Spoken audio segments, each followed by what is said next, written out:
Hi, everybody. Welcome to today's edition of the CrossFit Games Update Show. I'm Sean Woodland with the usual suspects, Tommy Marquez and Pat Sherwood. 16.4 last night in Colorado Springs is a matchup that we've been looking forward to a long time. Davidsdottir, Sigmundsdottir, and it didn't disappoint.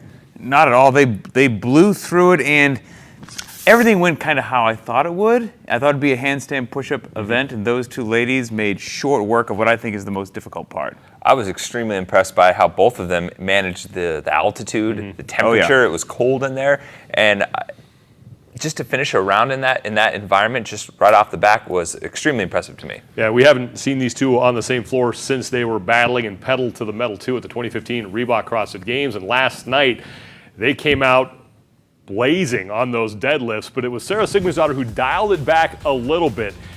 Davidsdottir led during the deadlifts, but Sigmundsdottir caught her, was first to the wall balls, and then Sigmundsdottir led throughout, actually made it back to the second round of deadlifts, as did Katrin Davidsdottir, but it was Sara Sigmundsdottir who took the win. She got 274 reps. Davidsdottir had 246, and afterwards, Rory Mckernan spoke with Sara Sigmundsdottir. Sara, amazing performance. What was the plan going into the workout when you first heard it? I was going to pace myself, and then Katrin went like 40 unbroken deadlifts. I was like, okay, stick to your game plan. You'll just go unbroken in the wall balls instead. And it was easier than I thought, so. You both picked Sara Sigmundsdottir last night. She made you look like you knew what you were talking about, which was nice. But what did you learn after watching that matchup? Well, if people as fit as Katrin and Sara aren't doing more than maybe 13 or 15 deadlifts before they break up the set, most of the world should follow suit on that.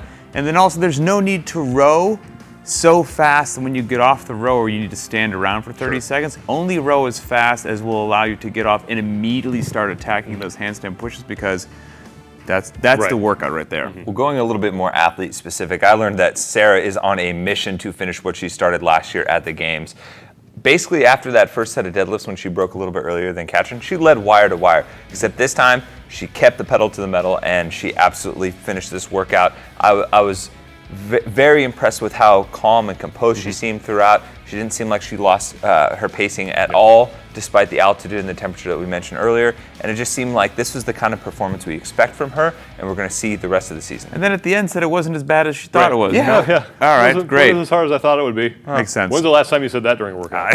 Perhaps never. Pre-CrossFit. Surprisingly, she didn't have the top score in the world for very long at 274, because as of this recording, Annie Thorisdottir has done it, posted her score, had 299. Is anybody on the women's side going to beat 299? Ooh, I think we have some potential there. There's some really talented women. I mean, I think about Michelle Letendre is going to do fantastic. Camille LeBlanc's going to do incredible. But somebody I'm curious to see how she does is actually Carrie Pierce. She went to the games last year, took 21st, and she did exceptional at the regional event last year, which had rowing and chest bar and handstand push-ups. She had 13 minutes and 19 seconds there. So I think if she can get to the wall, she's going to blow through those suckers and then make it back again. I don't think she'll win, but I want to keep an eye on her. Another woman who was competing with her at that East Regional, Michelle Letendre, I think she's going to do great at this. You look at the handstand push-ups as kind of the big turning point at the end of this workout. Well, Michelle was second worldwide in 15.4, which had a bevy of handstand push-ups thrown in there. And I think she, along with Carrie Pierce, she has enough of a gas tank to get to that point with enough time to get back to the deadlifts, hammer through some deadlifts, and do some work on the wall balls. Who smashes this on the men's side? Ooh, I'm going to keep my little train going this year, which is I'm going to watch Bjorgman Carl Gudmundsson, of course. And then you have to mention Josh Bridges, but I think this is Dan Bailey's time to shine. He's the one. I know he hasn't been overly excited with his showing in the Open to date, and I think 16.4 is his opportunity to really get back in the conversation. For me, it's a guy we haven't really talked about that much so far, despite winning the Open last year, and is a guy who kind of had the weight on his shoulders as the heir apparent last year as well. That's Matt Fraser. Oh, yeah. I think he's just going to take a scorched earth policy for this particular workout.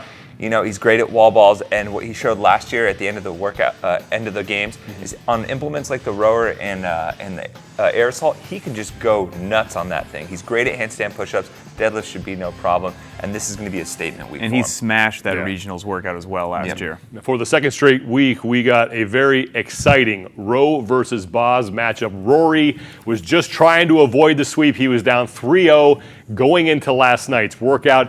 Things looked good for him early. He was able to get to the handstand push-ups before Adrian Bozman, but that's when Bosman kicked it into another gear. He had some problems at the beginning, but was able to rectify that.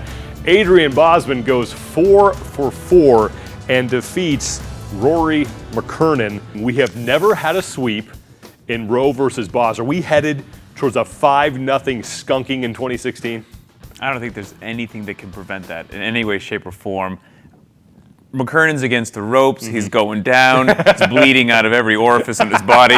And it is just going to be not pretty. Just bring in the paramedics. Somebody stop the I don't damn care match. what week 5 is. I mean, this is Boz. Oh my God! I think Rory's got one more just howitzer of a right hook hanging in his back pocket, maybe for 16.5. I loved at the beginning of this thing. It was 50-50. Team Boz, Team Rowe, and now it's everyone is Team Rowe. Like Adrian Bozman is public enemy number 1. Why right are they now. hating on the winner? Well, on the Facebook Live, everybody was cheering on Rowe when he was at the front. The people were calling out Adrian Bozman for his wall ball technique, getting on Sara for judging him.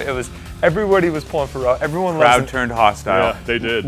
He's the underdog now. Everybody loves an underdog story now. They just want that one win for him. We'll see next week. I mean, 1 to go. Rowe People like a winner. It's about pride is on the line now for Rowe. Good luck with 16.4. That's going to do it for us. Make sure to head to the game site, get all your tips from Leah Pulaski and Nicole Carroll. And remember, next week it's the grand finale from the ranch in Aromas, California. Froning, Smith, and Fraser in 16.5. We will see you guys next week. Good luck with 16.4.